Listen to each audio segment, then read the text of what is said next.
go. We're talking about this panhead here. What do we got here, Tom? Dude, we following up on a 58 Duo Glide, an absolutely perfect specimen of a 58. We're following up on a perfect specimen of a 64. Wow. Let's do this. I mean, how much better can it get? 2 Duo Glides? It's like a Duo Glide shop around here. Double the pleasure, double the fun, dude. Look at those shocks. Let's get in there. What do we got going on this bad boy? Besides America, we love 1964. America. This is actually a cover on a... I put this tool back on here because it didn't have one when I got it. And it just fit the bill, right? It's Look nice. at this thing. Smooth chrome. This is a 1964 FLH Duo Glide panhead. It's a 2-owner bike. It's been tastefully modified, and we will go into those modifications later in the video, but it is a king of the highway model, foot shift. Let's talk about King of the Highway. Dude, king of the highway. And I'm going to go over all the reasons why it's king of the highway. Well, don't hold back. All right, well, here we go. Let's go. Dude, first things first, king of the highway. One of the things that you get right out the gate with king of the highway is you get rear indicators, front indicators, Okay. spot lamps. Spot lamps. Okay. Look at that. Look at all the fixins. This is like, we're getting close to Thanksgiving. This is like this is like cranberry sauce, baby. Dude, this is like all the fixins, all right? This is the cornucopia, if you will, of Harley Davidson's. Cornucopia or cornucopia? Cornucopia. Yeah. All right. Anyways, who knows? They'll correct us in the comments because they're going to talk about how dirty it is also. All right. Some of the things that we talked about in the last video that I'm going to go over in this video. Look at this front bumper. Let's talk about bumpers. This is the Aristocrat front bumper. First seen in 1958. The front bumper, early 58's Aristocrat front bumper. And the other 58 that we did the video on did not actually have the front bumper. It only had the rear. So we're going to move over to the rear of the bike and show you again this beautiful Aristocrat rear bumper. And this only came into play at the end of 58. So the front bumper was 58. Early 58 to mid 58. This is late 58. Unlike the 1958, we do have a rear fender tip. This is not correct for this bike. This was actually changed out. This is a shovel head style barn shield. I think... Like insert? Is that an insert? Or No. Well, this obviously was originally the panhead style, and I'll show you what that looks like over here, which is the pot metal. So this is panhead style, okay? Sick. This is a front bumper, you can see, because it has the little inserts for the side trim here. So the rear bumper would not have these, so this is a front bumper. So this is what should be on the bike. So at some point, the owner of this motorcycle switched to a later style front bumper. These are panhead front rear fenders. I have to disagree with that owner's taste. Hey, man, you like barn shield. One of the other things that we talked about in the last video that I can show you in this video is the Duo Glide front badge that came into play in 1958, was changed in 1960 to have the registered trademark there. So 58 and 59 have the Duo Glide without this circle R, and all of the remaining Duo Glides have the circle R. So that's a little fun fact about that. So King of the Highway package gives you all kinds of amazing features. It gives you the front windshield. It gives you the spot lamps. It gives you the indicator lights. It also gives you the front axle covers. It gives you the hubcap. Look at that beautiful hubcap. The hubcap is sharp. It's absolutely gorgeous. It also gives you the super quiet. In this case, the super quiet. Sorry, I'm stuck on that horn, man. Oh, he's stuck on the horn. He's in the hornucopia. It gives you these. I'm obsessed with that horn right now. Super quiet fishtail mufflers. Yeah, look at that. These debuted in 1962. But they are the super quiet highway package. So these are very quiet mufflers. They are double baffled, and they have the built-in fishtail. Imagine riding a quiet Harley. Oh my gosh, it's amazing. And we're going to start it up and show you how quiet it is. We've got the rear indicator lights. These I've just tastefully modified with the spikes because the front indicators have the spikes. Look at that gorgeous, gorgeous plate. And then over here, this is incorrect for the bike. So in 1963, let me get this dirt off of here so the so the YouTube people will cut me some. Clean? Yeah. In 1963, they started with the first year of the chain guard that was enclosed. So it has a little dimple here, and it's almost all the way. The valance comes down all the way to here, and it does a little swoopy. This is actually an earlier chain guard. Okay. King of the Highway package also includes the luggage rack, okay, which we have there. The dual exhaust with the super quiet mufflers is what they refer to those as, the super quiets. This has the optional dome caps for the rear shocks. That's something I didn't go over in the 58 video, but this was optional in 1958. But in the King of the Highway package, this was always included. You always had the dome caps. You always had the chrome coil cover. This has the dual coils and the dual point timer, which was introduced in 1961. This is a 64. This is the last year of the dual point ignition. We have the chrome boot guard, which was also part of the King of the Highway package. So you see that covers up the whole shifter linkage there, dresses that up a little bit. This actually has some pretty tasteful chrome little "Hey, how you doing's" there, and some little Is that trim. the official name? Yeah, Hey, that's the official name. Yeah, that's what I thought. This bike is dressed up with valances over all of the lights. Look at how beautiful. Look at the spikes. Look at the spike mod. Look at the visors. Look at the visor. Look at this visor. Look at how beautiful that all is. Wow. I mean, it's amazing, right? Then we've got the other beautiful part of the King of the Highway package. This chrome boot guard over here The highway covers the master cylinder there. Wow, look at that. Yeah, somebody tried Shine. to add that in the other video. Like, obviously, there's a master cylinder. We have a hydraulic brake, which is great. These are heat shields, Which I hate, but yeah. which those I look hate, good. but they look great on this bike. Sprucing it up a little bit. Everything's looking good. Oh, and the other video, we did not have the two-piece crash bar, which was introduced in 1958, but this bike is equipped with the two-piece crash bar. Look at that. So that's what it looks like. Bolts right into there through that crossover piece, comes around and gets bolted in right here behind the muffler. And that is a first in 1958. Look at that. And then somebody had mentioned the milled star hubs, which Milled Star Hub. we don't have a good vantage point on them here, but hopefully we'll get a good bike where we can show you that. Let's talk about those big tanks. Oh, big tanks. So this bike, the original owner bought it in 1964, and then in 1966, he retrofitted the bike. So this bike was King of the Highway, which meant it had the fiberglass bags. So this bike was fully equipped.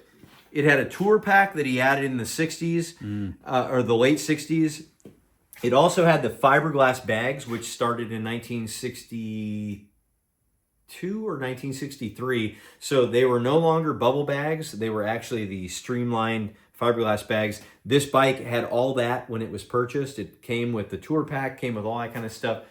And in 1966, the original owner went in and purchased from the dealer here in Seattle the 5-gallon, 1 year only 1965 tanks. And that's another thing that makes this bike a little bit special, because if you look here, you see the giant Big Bertha 5-gallon tanks, which I'm not the hugest fan of. And obviously one of the most incorrect things about this bike are the gas caps, which are glaringly obviously wrong for the bike, and they are aftermarket. But the 5-gallon 65 tanks are the only tanks that have a through petcock that are 5-gallon. All the other tanks that are 5-gallon have a petcock right here or in the front, and those would be 66 only or 67 and on shovelhead tanks that have the petcock back here. So really special that this bike has the 65 only 5-gallon tanks that were purchased by the original owner. And another kind of cool thing about this bike is so like going over the details. So the dash here is a 3-light dash. This dash was first introduced in 1962. The Tombstone speedometer was also 62, was the first year of the Tombstone. We have our first year of the neutral light. So 3-light dash gave us the introduction of the stock, always there, neutral light. The first year that the neutral light was introduced was in 59, and it was actually added to the 2-light dash. So I have one right over here.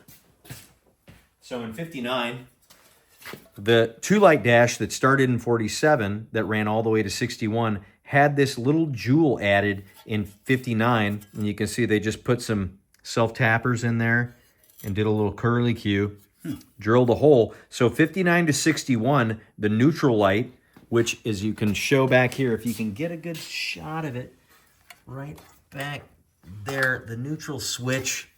Oh man, this is horrible. Let me see if I can light it up for Eric here.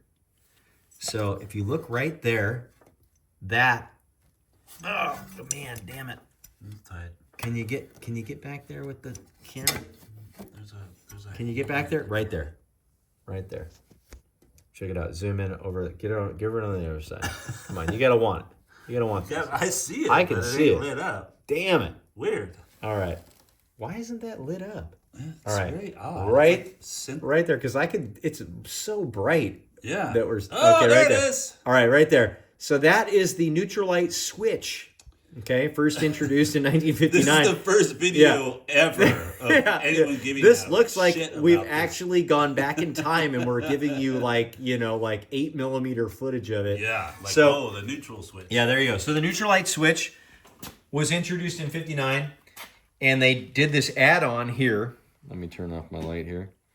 And this went from 59 to 61, and then in 62, with the introduction of the first 3-light dash, the neutral light is now our center blue light. Okay, and we've got our generator and oil, which are pretty standard issue. We got generator oil.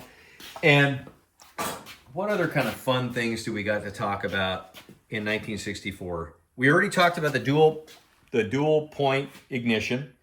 So there's 2 coils back here. They're both single fire coils that are fired by dual points. So come over here and I'll show you what that looks like.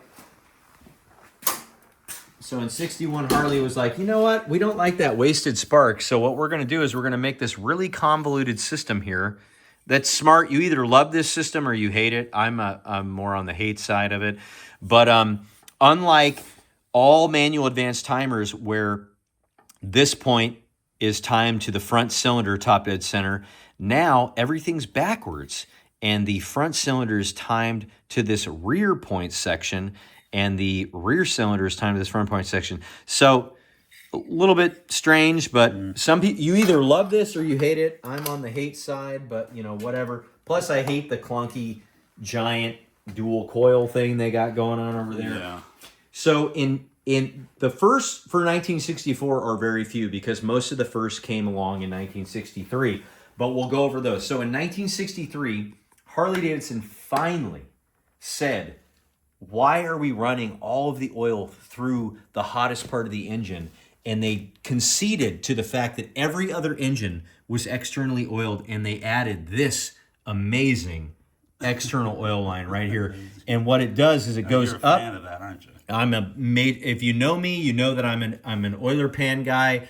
63 pan heads specifically. I have 2 of them that run. I have 2 other engines on engine stands, and the lines come in right here to the head. Can you see that? It's so dark in here. Okay, great. So there we go. We feed left and right head, and that finally solved the problem of running all that hot oil and cooking the oil in the head. So it took them, what did it take them? 14 years to figure that back out. But you know what? Sometimes they're a little slow to the punch. So they which we've covered in the cam cover videos, but the way that they fed this oil line, so 63 to 65 is the only panhead cam cover that has this hole in it, okay? And what happens is they've added a vein that comes up here, and so the same vein that feeds the pinion, the side oiling, 180-degree pinion oiling that happens here, now feeds the top end oiler. So this is a banjo bolt. So the line comes in here. You can see the Welch plug right there that we go over in our cam covers video. There's the Welch plug, so that's how they drill it. The oil comes up here, gets fed through this banjo bolt, comes up and goes up and feeds into the heads on the outside of the engine, which keeps the oil cool. And then it returns through the same hole, returns through the cylinder and all that kind of stuff. So first year of that, 64 is the second year of that. This badge started in 63, but goes to 65. So this badge is correct for 63 to 65. Like we said earlier in this video, this tank is specifically a 1 year only tank. This is a 65 panhead tank, which was the first year they offered a 5-gallon tank for Harley Davidson. A bunch of other firsts for 63 are, 63 was the first year I think they offered the chrome oil bag, and you can see that they changed the FLH badge from the V to the H badge. That happened, I want to say, in 59 or 60 was this sticker change, but hopefully somebody in the comments will correct me, which I'm sure with historical precedent they will. 62 was or 63 was the first year of these pancake shaped indicator lights. And so Harley Davidson, as we discussed in the last video, started offering indicator lights in 1950, but they were never standardized by the Department of Transportation until 70 or 73. I can't remember exactly. But Harley was always offering indicator lights, but in the King of the Highway package, you always got indicator lights. So in 63, these are dash 62 lights, but in 1963 was the first year they offered this style of indicator light in both front and rear. And they were always red in the back and amber in the front. So you can see up here in the front, we have the amber lights here, and I'll give you a little flash. I'm gonna give you a little flash. Let's just do this. Let's get some flashes going. Light it up. You know, we're gonna light it up. These have been tastefully modified with spikes and visors. For all you chopper people out Yeah, there, dude. this is I mean, a we're blink. living. Let's go. Does the other one work? Oh my gosh. Let's go to the back. Let's just take a I feel look. like I'm getting my oil Let's changed just in my take a new look. car, and like, Oh. hey, We got that. anchors work. Still waiting on some visors for the back. But so the indicator lights were Pop something. quiz. What's the last year of the fender hinge fender? When did they stop doing that? Oh my god, it goes all the way into the 80s. I don't think they did. They did stop until at least 84. Huh. I don't know. Maybe somebody can correct us. But anyways, that was on the spot. I have no idea. But what was I talking about? King of the Highway 7. Oh, so indicators. So Harley always offered indicator lights as a accessory. So these are missing holes because I don't have those lights and I can't find anybody to sell some to me. But so when you had the 60 up nasal, which is what this style of nasal is, you had the King of the Highway package. They gave you indicator lights here and here, and they gave you a third position. This third position was actually for either spot lamps, or you could turn this into a high beam light. This bolt right here, if you look at that, that's where the early flasher was mounted. So the flasher itself was actually mounted to that with a little tab. So when you would turn the blinker on, you'd have an indicator light here and here that would tell you had your left blinker on, your right blinker on, to let you know that you had these on. And then this could be used as your high beam. In the case of this bike, when I get the indicator light, this is going to be a spot lamp because this actually has spots added up here. So I'm going to turn this into a light that tells you the spot that you have your spot on. So horn here, and this is your high beam, low beam. So it's really common to have this indicator in the nacelle be a high beam light. Yeah. But what I was saying about indicator lights is they weren't standardized with Harley until 1970, but they enter the wiring harness, and maybe somebody can enter the comments here that knows a little bit more about shovel heads, because I'm not a shovel head guy, but they do not enter the wiring harness diagram until 1968. So my feeling is they don't really become standard on Harleys until 1968, but it might actually be as late as 1970 with the first cone shovel. So somebody can jump in the comments that knows more about it. I'm more of a pre-65 guy. So maybe somebody can answer that. But I know for a fact that the only way you got indicators on a panhead prior to 1968 was if you got the King of the Highway package, then it was included. Cool. Yeah. So this bike is really special. Do we have time to fire it up, Eric? Or Yeah, we're about 20 minutes. I think all right, here we go. Fire up. Let's just see if this thing will start. I mean, I'm hoping this is faster than the 58. Oh, she's gonna start right up. If anything, I mean, this one is in the garage. It's a little warmer in here. if anything, she's gonna start in 3 kicks. 3 kicks. But she's probably gonna here we kick me go. back on one of them. I'm gonna start taking money on that.